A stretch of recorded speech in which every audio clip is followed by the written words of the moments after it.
اور سب بہت خوش ہوئے اس کی اذان سے. حضرت صلی اللہ علیہ وسلم نے بھی سنی.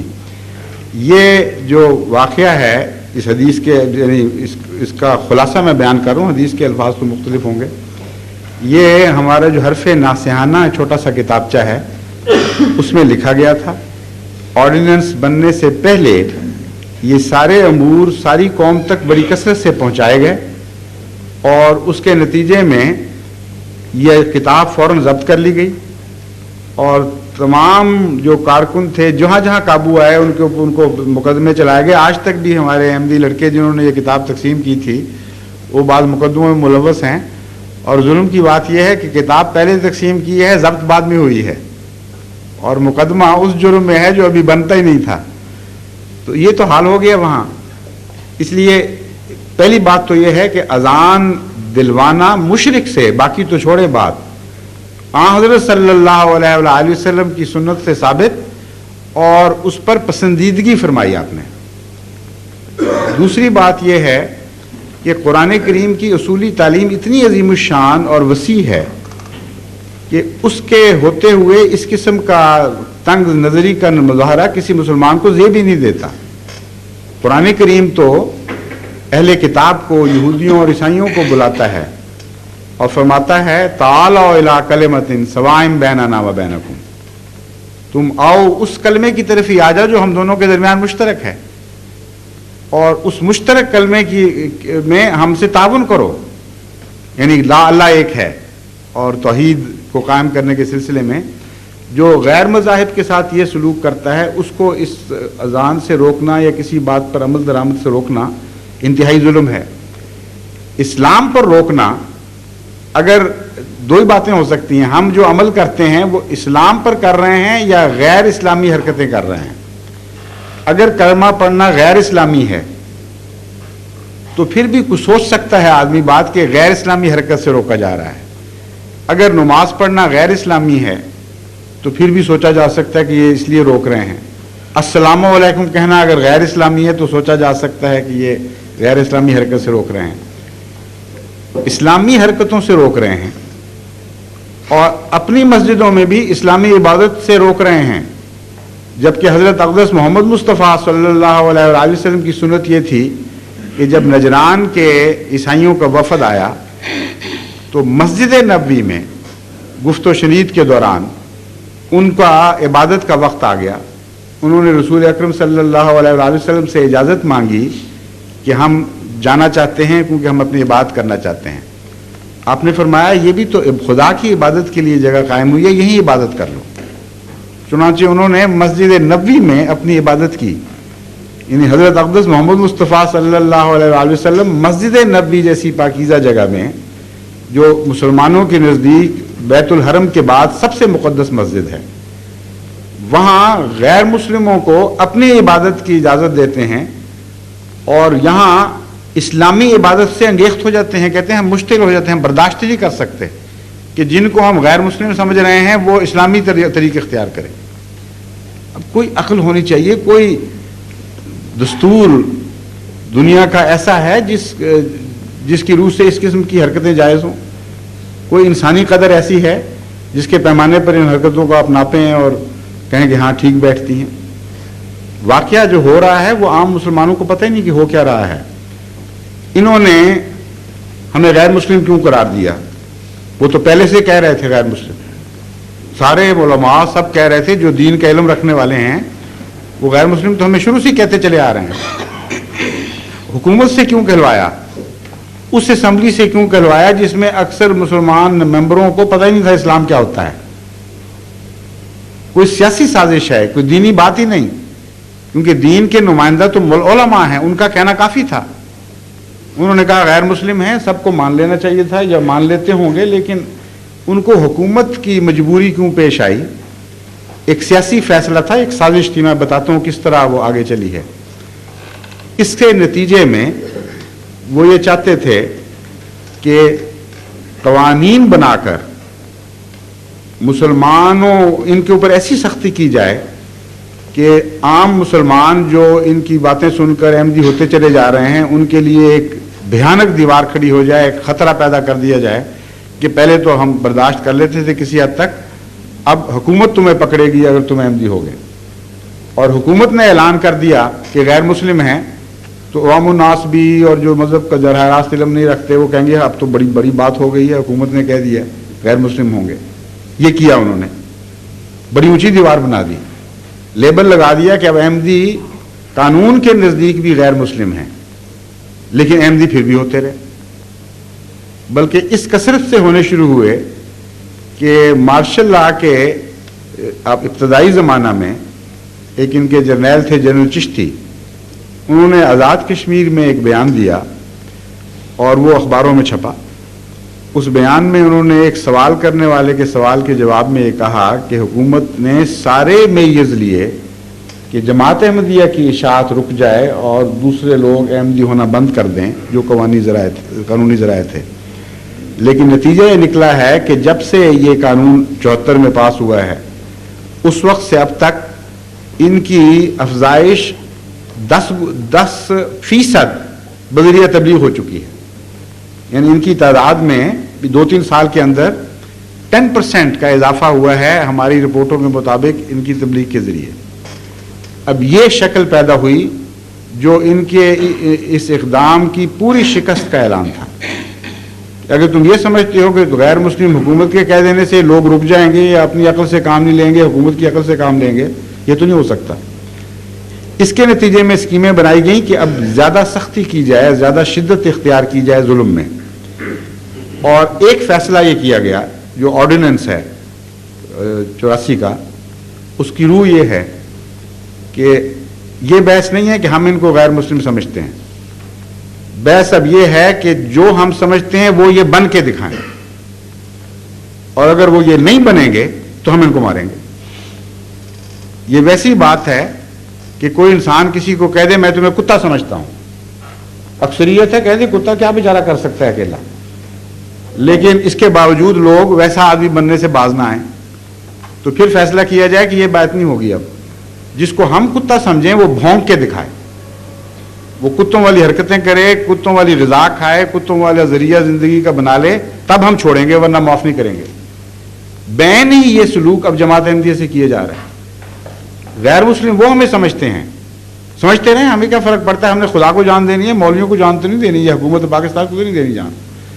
کہتے ہیں ہم تمہیں غیر مسلم سمجھتے ہیں اس لیے تم غیر مسلم بن کے دکھاؤ ورنہ ہم تمہیں معاف نہیں کریں گے، تمہیں قتل کریں گے۔ اب یہ جو صورتحال ہے مرتد کی سزا وغیرہ یہ سارا چل رہا ہے سلسلہ، اس کی روشنی میں اب آپ یہ پوزیشن دیکھیں احمدیوں کی کیا بنتی ہے اس ملک میں۔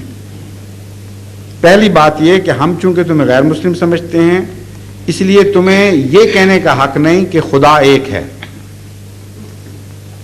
دوسری بات، چونکہ ہم تمہیں غیر مسلم سمجھتے ہیں اس لیے تمہیں یہ کہنے کا حق نہیں کہ محمد مصطفیٰ صلی اللہ علیہ وآلہ وسلم سچے ہیں۔ جب تم کہتے ہو تو ہمارے تن بدن میں آگ لگ جاتی ہے، ہم مشتعل ہو جاتے ہیں، اس لیے ہم تمہیں ماریں گے یا قید کروائیں گے یا ذلیل کریں گے، اس لیے تم کلمے کا انکار کرو۔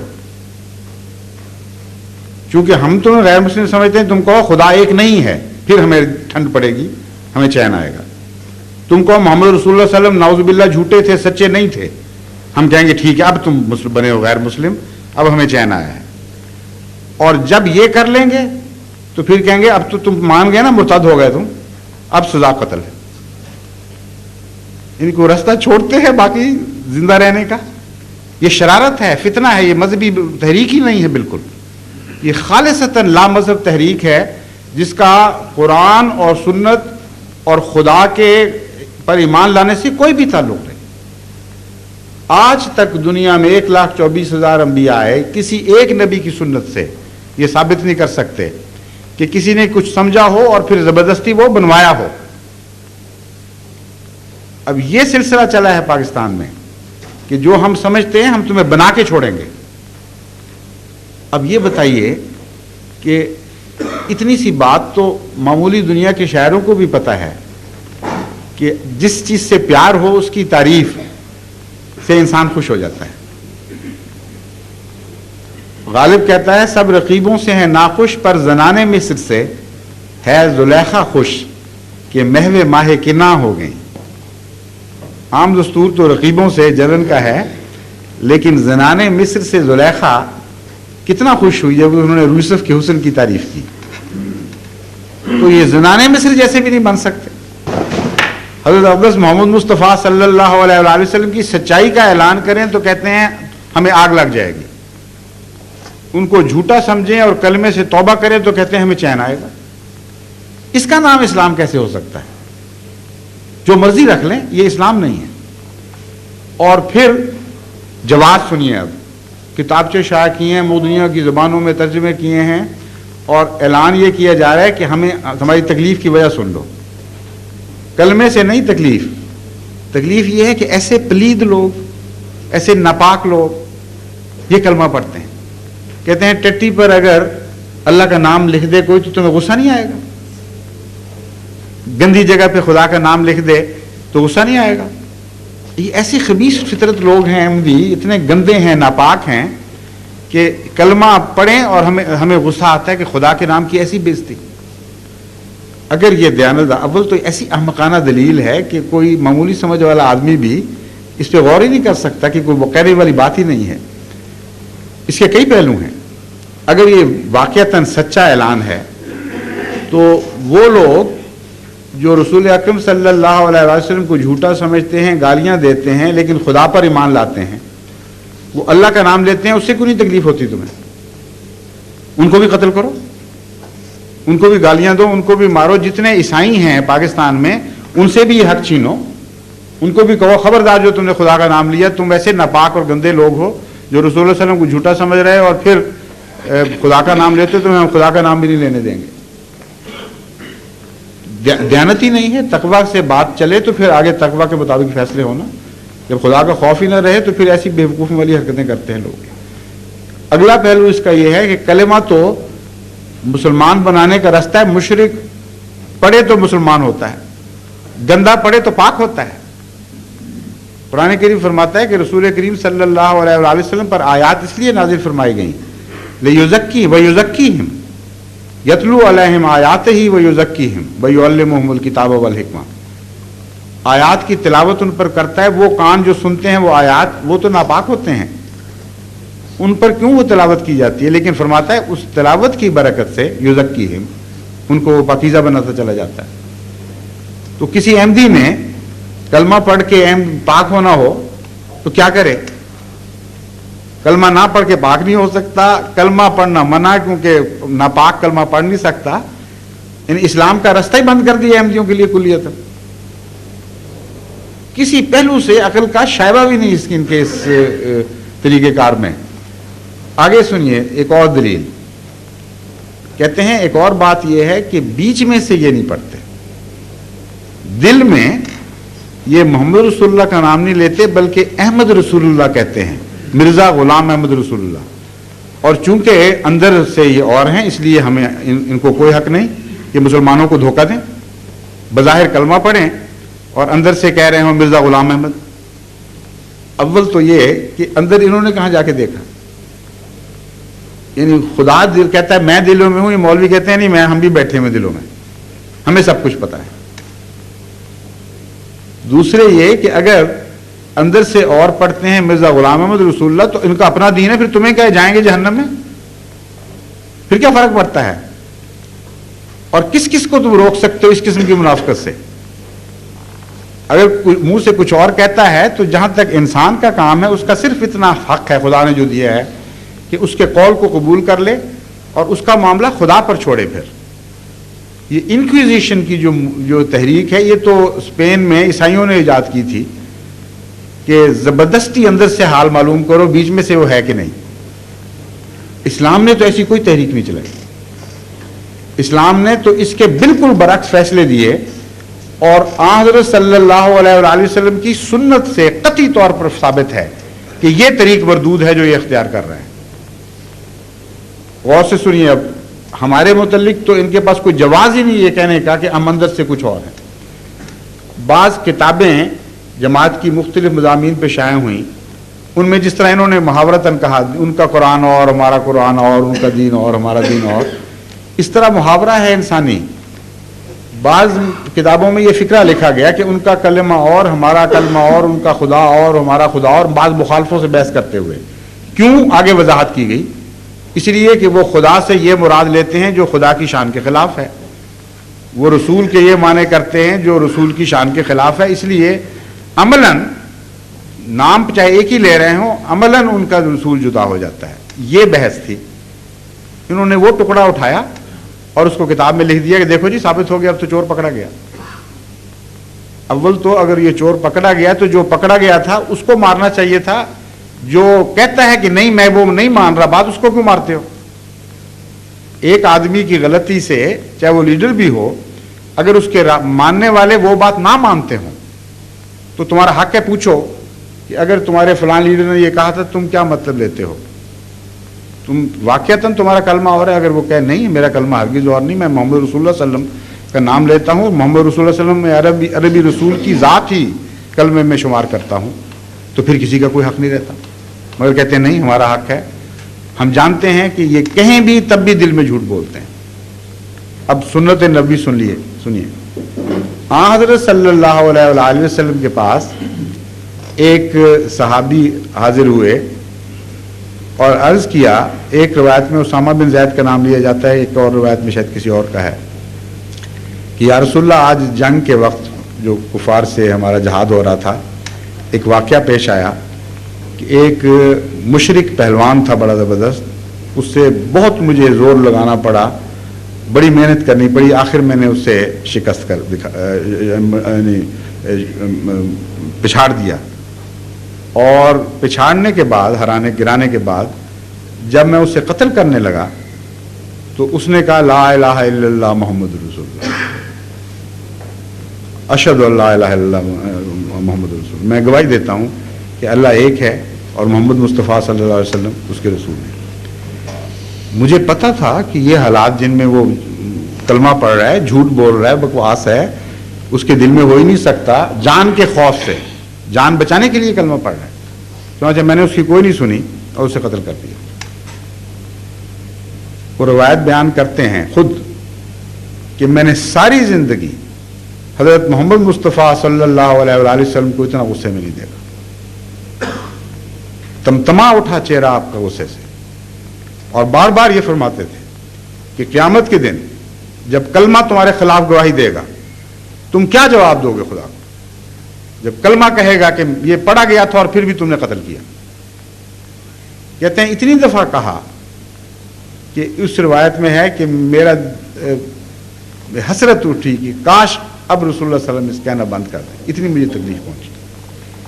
ایک اور روایت میں ہے جو اسی قسم کے مضمون کی روایت میں، وہ بعد میں مسلمان ہوئے تھے جن کے متعلق یہ روایت ہے، انہوں نے کہا کہ جب میں نے رسول اللہ صلی اللہ علیہ وسلم کو یہ بات اپنا واقعہ سنایا تو حضرت صلی اللہ علیہ وسلم اتنے ناراض ہوئے، اتنے شدید غصے میں تھے کہ میں نے بھی وہی ملتا جلتی روایت، لیکن ایک فرق کے ساتھ کہ آپ نے یہ فرمایا بار بار حلا شققتا قلبہ، حلا شققتا قلبہ، اے کاش تو نے دل پھاڑ کے دیکھ لیا ہوتا. تو نے دل پھاڑ کے کیوں نہ دیکھ لیا؟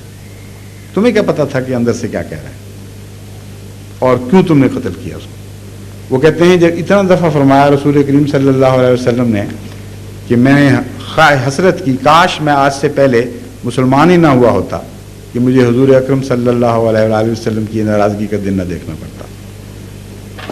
اب یہ سنت محمد مصطفیٰ صلی اللہ علیہ وسلم، جہاں سب سے زیادہ شک کی گنجائش موجود ہے، قتل کی چھری تیار ہے، اس کے نیچے لیٹ کر ایک آدمی کہہ رہا ہے کلمہ پڑھتا ہوں، شک کی سب سے بڑی وہاں گنجائش موجود ہے. اس کے متعلق تو حضرت اقدس محمد مصطفیٰ صلی اللہ علیہ وسلم کا یہ فتویٰ ہے، اور یہ آج کہتے ہیں کہ نہیں ہمیں حق ہے تمہارے دل کے ہم راز پائیں، خود ہی فیصلہ کریں کہ ہمیں پتہ ہے، اور پھر اعلان کریں کہ ان کو مردودوں کو قتل کرو، یہ جھوٹا کلمہ پڑھتے ہیں. کلمہ کیوں پڑھتے ہیں؟ آگے سنیے. قرآن کریم گواہی دیتا ہے، سورہ منافقون میں اللہ تعالیٰ فرماتا ہے کہ اذا جاءک المنافقون قالوا انک رسول اللہ واللہ یعلم انک لرسولہ واللہ یشہد ان المنافقین لکاذبون. کہ یہ جب تیرے پاس آتے ہیں منافق، یہ آ کے کہتے ہیں کہ تو اللہ کا رسول ہے، تیرا کلمہ پڑھتے ہیں، اللہ جانتا ہے کہ تو اللہ کا رسول ہے، اس سے بہتر کون جان سکتا ہے، لیکن اللہ گواہی دیتا ہے کہ یہ جھوٹے ہیں، یہ منافقت کر رہے ہیں، یہ تجھے رسول نہیں سمجھتے۔ اس سے زیادہ پکی گواہی کسی کے جھوٹ پر دی جا سکتی ہے؟ اللہ مخاطب ہو محمد مصطفیٰ صلی اللہ علیہ وآلہ وسلم سے اور خود بتا رہا ہو کہ یہ ظالم جھوٹے ہیں، جب تیرے پاس آتے ہیں تو کہتے ہیں تو رسول ہے، جھوٹی گواہی دیتے ہیں، ہرگز تجھے رسول نہیں سمجھتے۔ کیا اس کا نتیجہ نکلا؟ ایسے لوگوں کا قتل جائز ہے کہ نہیں؟ پھر اگر قتل اسلام میں اس کی سزا ہے، ایسے لوگوں کو کلمے سے روکنا پھر جائز بنتا ہے کہ نہیں بنتا؟ اگر مولانا کی دلیل درست ہے۔ ساری زندگی اس کے باوجود ایک شخص کو بھی رسول اکرم صلی اللہ علیہ وآلہ وسلم نے کلمہ پڑھنے سے نہیں روکا جس کو خدا کہتا تھا کہ جھوٹ بول رہے ہیں۔ اب بتائیے، یہ اسلام کی پیروی کر رہے ہیں یا کسی اور دین کی پیروی کر رہے ہیں؟ چیلنج ہے میرا، ساری زندگی حضرت اقدس محمد مصطفیٰ صلی اللہ علیہ وآلہ وسلم کی 23 سالہ زندگی نبوت میں ایک شخص کو بھی کلمے سے روکا ہو یا کسی کو کلمے سے روکنے دیا ہو، اور خدا گواہی دے رہا ہے کہ جھوٹ بول رہے ہیں، کلمہ نہیں پڑھ رہے، اندر سے کچھ اور کہہ رہے ہیں، بکواس کرتے ہوں گے دل کے اندر، لیکن پھر بھی یہ حکم۔ اس کے برعکس جس کے متعلق خدا نے یہ گواہی دی، وہ اس کے ساتھی، اس کو وہ معلوم تھے لوگوں کو، یہ نہیں کہ غیر معروف لوگ تھے، ان کا نقشہ بھی قرآن کریم نے کھینچا، تفصیل بیان کی کہ یہ حرکتیں کرتے ہیں، اور جانتے ہیں مسلمان ان کو وہ کون ہیں، ان کو جا کے استغفار کے لیے کہتے ہیں آ جاؤ رسول اللہ صلی اللہ علیہ وسلم سے معافی مانگو، وہ تمہارے لیے استغفار کریں گے، خدا سے نیک دعا چاہیں گے، اور اس کے جواب میں تکبر اور تضحیق سے کام لیتے ہیں، کہتے ہیں بالکل نہیں، منہ موڑ لیتے ہیں۔ یہ سارا نقشہ ان کا کھینچا، اور ان میں سے جو منافقوں کا سردار تھا عبداللہ بن ابی بن سلول، وہ جب مرا تو رسول اکرم صلی اللہ علیہ وآلہ وسلم کا کیا سلوک تھا؟ آپ خود اس کے جنازے پر تشریف لے گئے، اس کا جنازہ پڑھنے کے لیے کھڑے ہوئے۔ حضرت عمر رضی اللہ تعالیٰ عنہ بیان کرتے ہیں کہ میں سامنے چلا گیا، دو بدو چھاتی کے ساتھ چھاتی سامنے کر کے میں نے عرض کیا کہ یا رسول اللہ، ان کے متعلق قرآن یہ کہتا ہے، کیا آپ پر یہ قرآن نازل نہیں ہوا کہ یہ منافق ہیں، یہ ایسے ہیں، یہ ایسے ہیں؟ اور جو ان میں سردار ہے جس نے آپ کے متعلق یہ خطرناک بکواس کی، اتنی ذلت امیز باتیں کی، اور آپ کو اپنی طرف سے ناپاک زبان بول کے ذلیل کرنے کی کوشش کی، یہ وہ ہے کہ نہیں؟ آپ مسکراتے رہے، حضرت عمر کہتے ہیں سنتے رہے بات چپ کر کے۔ فرمایا اس کے باوجود آپ ان کا جنازہ پڑھتے ہیں۔ رسول اللہ صلی اللہ علیہ وسلم نے فرمایا، اور پھر یہ بھی کہا کہ اللہ تعالیٰ آپ کو کہتا ہے کہ تو ان کے لیے استغفار کرے یا نہ کرے، خدا بخشے گا نہیں ان کو، اب بتائیں ان کا جنازہ کیوں پڑھتے؟ رسول اللہ صلی اللہ علیہ وسلم نے فرمایا کہ جب تک خدا مجھے جنازہ پڑھنے سے حکماً روک نہیں دیتا، میں پڑھوں گا اور استغفار کروں گا، اور اگر مجھے علم ہو جائے کہ 70 مرتبہ سے زیادہ استغفار کرنے سے خدا ان کو بخش دے گا، تو میں 70 سے زیادہ مرتبہ ان کے لیے استغفار کروں اور جنازہ پڑھائیں۔ حضرت عمر رضی اللہ تعالیٰ عنہ فرماتے ہیں کہ ساری عمر میں شرمندہ رہا، یعنی اس بات کا اظہار کہ مجھے سوچی کیا، غلام اللہ کا رسول اللہ صلی اللہ علیہ وسلم پر نازل ہوا، وہ بہتر سمجھتے ہیں، اور میں اٹھ کے آپ کو قرآن کے معنی بتا رہا تھا کہ یہ معنی ہے، یہ معنی ہے۔ لیکن جو بات نعوذ باللہ رسول اللہ صلی اللہ علیہ وسلم کو پتہ نہیں تھی، جو بعد میں حضرت عمر کو سمجھ آ گئی، آج ان مولویوں کو سمجھ نہیں آ رہی۔ جو کہتے ہیں جو رسول اللہ صلی اللہ علیہ وسلم کو پتہ نہیں تھی وہ ہمیں پتہ ہے، یہ مطلب ہے قرآن کا، اور جو حضرت عمر کو سمجھ آ گئی وہ ہمیں سمجھ نہیں آ رہی۔ اگر تقویٰ سے کام لینا ہے تو یہ دو ٹوک باتیں ہیں، اپنے نفس پہ غور کر کے دیکھیں، کوئی شائبہ بھی سچائی کا ہے اس بات میں کہ کوئی کلمہ پڑھے اور اس کو روکا جائے؟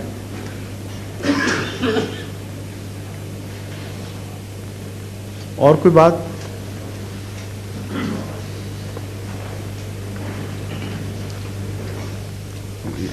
دو تین سوال ہیں اگر اجازت ہو۔ ہاں میں تو آیا اسی لیے ہوں، بیٹھا ہوں آپ کی خدمت پہ، جتنے سوال چاہیں کریں۔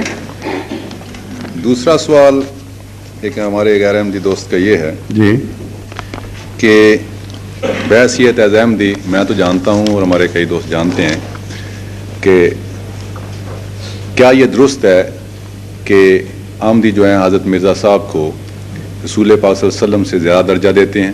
انا للہ و انا الیہ۔ اس کا جواب سوائے اس کہ یہی ایسی باتیں اس میں لکھی ہوئی ہیں، اس رسالے میں یہ بھی لکھا ہوا ہے۔ جی جی، نہایت ناپاک الزام ہے، وہم و گمان میں بھی کسی احمدی کے نہیں۔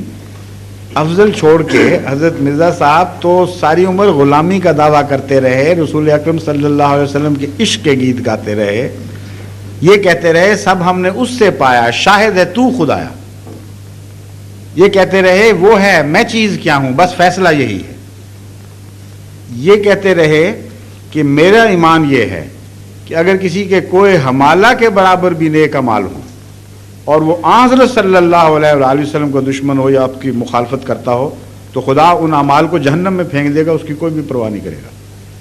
یہ ساری عبارتیں یہ لوگ پڑھتے ہیں اور جان کے چھپا لیتے ہیں مسلمان عوام سے، اور وہی فتنہ کرتے ہیں، کوئی چھوٹا سا ٹکڑا نکالا، اس سے غلط معنی پہنائے اور وہ پیش کر دیے۔ یہ بھی اس میں لکھا ہوا ہے کہ محمد رسول اللہ خود کیا دعویٰ محمد رسول اللہ ہونے کا، اور بین ہی وہی گویا کہ ہم مرتبہ، اور پھر آگے لکھا ہوا ہے کہ رسول پھر کچھ دیر کے بعد گویا انہوں نے کہا کہ یہ تو کافی نہیں، میں اس سے بھی اونچا نکل جاؤں، اور پھر یہ بھی لکھا ہوا ہے پھر اللہ ہونے کا بھی دعویٰ کر دیا۔ اب جو بعض زبانیں چل پڑی ہیں چلنے دیں ان کو، ہم کیا کر سکتے ہیں اس کا علاج؟ اللہ کا دعویٰ کیا تو ہم کس کی احمدی ان کو نظر نہیں آتے خدا کی عبادت کرتے ہوئے؟ کوئی ایک احمدی بچہ ساری دنیا کے کونے میں سے دکھائیں جو حضرت مرزا صاحب کو رسول اللہ علیہ وسلم کے برابر یا افضل یا نعوذ باللہ خدا سمجھ کے ان کی عبادت کرتا ہو۔ ساری دنیا میں اسلام پھیلا رہے ہیں، انگریزوں میں احمدی ہوئے ہیں، افریقنوں میں، چینیوں میں، جاپانیوں میں، روسیوں میں، کوئی قوم بتائیں جہاں احمدی نہیں ہوئے، ان کوئی پوچھے تو صحیح جا کے کسی سے کہ جناب آپ کو کیا انہوں نے پٹی پڑھائی تھی، کیا ایمان ہے؟ کروڑ احمدی گواہ ہے کہ یہ جھوٹ بول رہے ہیں، ہمارا ایمان وہی ہے جو آن حضرت صلی اللہ علیہ وآلہ وسلم کا ایمان تھا، جو اس کی تعلیم آپ نے دی اس ایمان کی وہ ہم نے سیکھی آپ سے، اور ایک شوشہ بھی فرق نہیں۔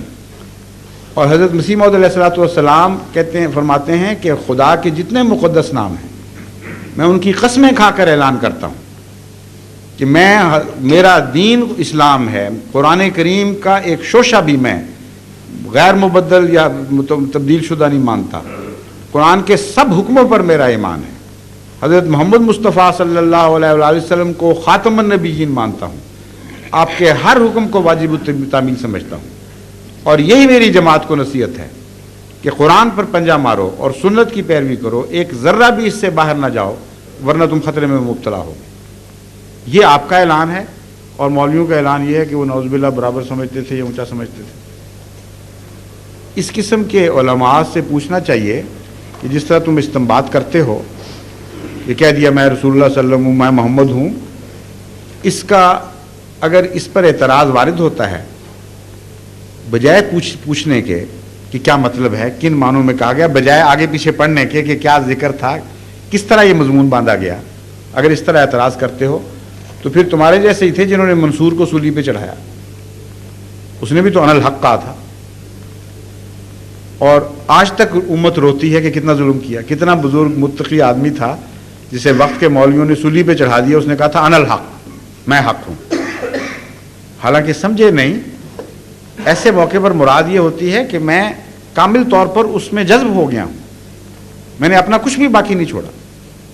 ان معنوں میں گستاخی نہیں ہوا کرتی بلکہ غلامی کی انتہا ظاہر کرتی ہے یہ بات۔ اگر یہ پھر بھی نہ مانے مولوی تو ان کو آپ قرآن کریم کی ایک آیت بیان کر کے اس کا مطلب پوچھیے۔ اللہ تعالیٰ فرماتا ہے انما یبایعونک انما الذین یبایعونک انما یبایعون اللہ ید اللہ فوق ایدیہم، کہ اے محمد درخت کے نیچے یہ جو بیعت کرنے والے ہیں یہ تیری نہیں اللہ کی بیعت کر رہے ہیں، اور کوئی شک نہ رہ جائے بات میں، فرمایا ید اللہ فوق ایدیہم، تیرا ہاتھ نہیں اللہ کا ہاتھ ہے جو ان کے اوپر ہے، حالانکہ محمد رسول اللہ صلی اللہ علیہ وسلم کا ہاتھ تھا۔ اب بھائی اعتراض کرتے ہیں، کہتے ہیں دیکھو توحید کہتے ہو تم لوگ اور یہ دیکھو دعویٰ قرآن کریم، پہلے علماء اس کا تو جواب دے دیں۔ ایک انسان کسی بزرگ مرتبہ انسان کے برابر ہونے کا دعویٰ کرے یہ گستاخی ٹھیک ہے، لیکن ایک انسان خدا ہونے کا دعویٰ کر دے اس سے بڑی گستاخی تو نہیں سوچی جا سکتی۔ اگر کلام کے اندر مفہوم اور نہیں ہو سکتے اور سیاق و سباق سے مفہوم نہیں سمجھنے چاہیے تو اس آیت کو اکیلے کو پکڑ کر بیٹھ جائیں، آپ اس کا کوئی جواب نہیں دے سکتے۔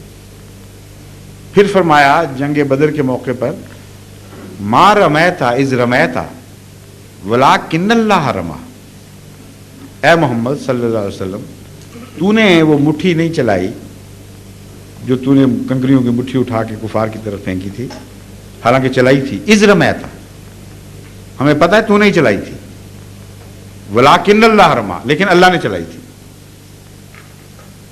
کیا مطلب ہے کہ رسول کریم صلی اللہ علیہ وسلم اللہ ہونے کا دعویٰ کرتے ہیں؟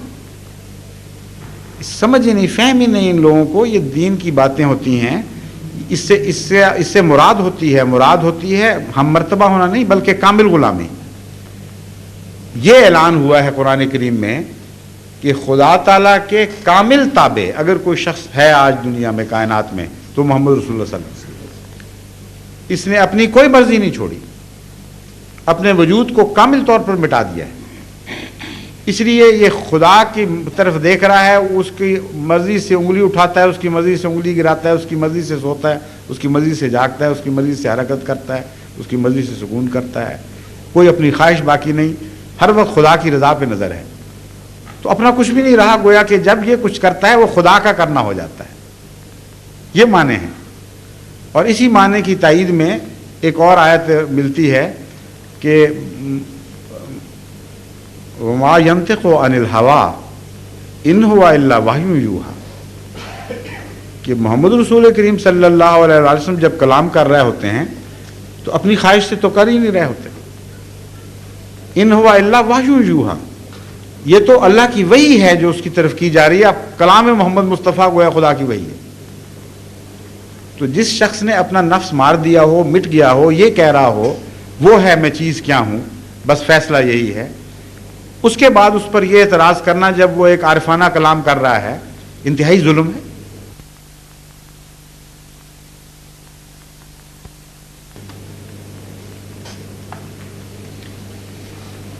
All those, there are certain guests here, I think they are English speaking, or perhaps if they are not English speaking, at least they don't know Urdu. If any of the audience on the right side who are using the headphones for translation would like to ask a question, I should love to attend to them as well. But because today's session is devoted for the Urdu speaking, so I should ask you permission to bear with me if I answer you in Urdu and my answer reaches you through the media of translation. Is that all, please? Would you kindly come to the microphone so that your question is also recorded?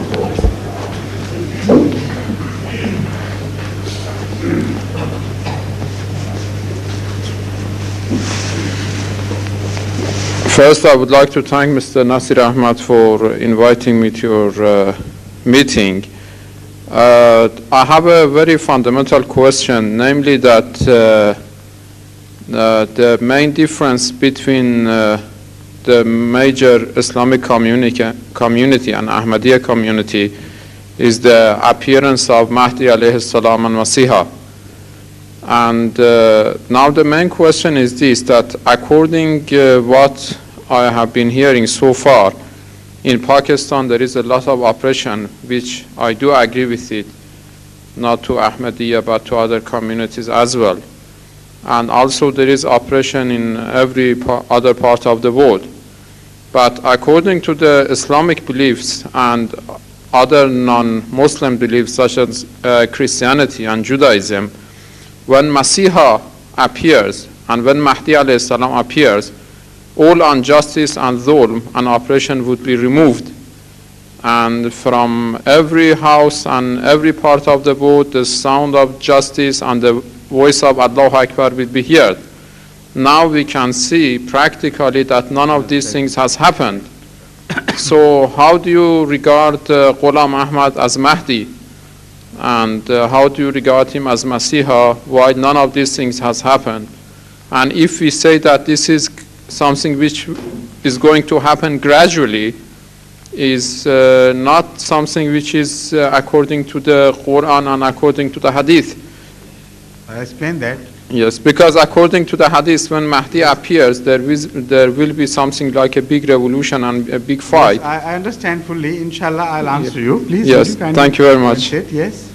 This question has been asked of me so many times that the moment you started, I knew where you were going to end up. So I'll explain that, inshallah, in every respect.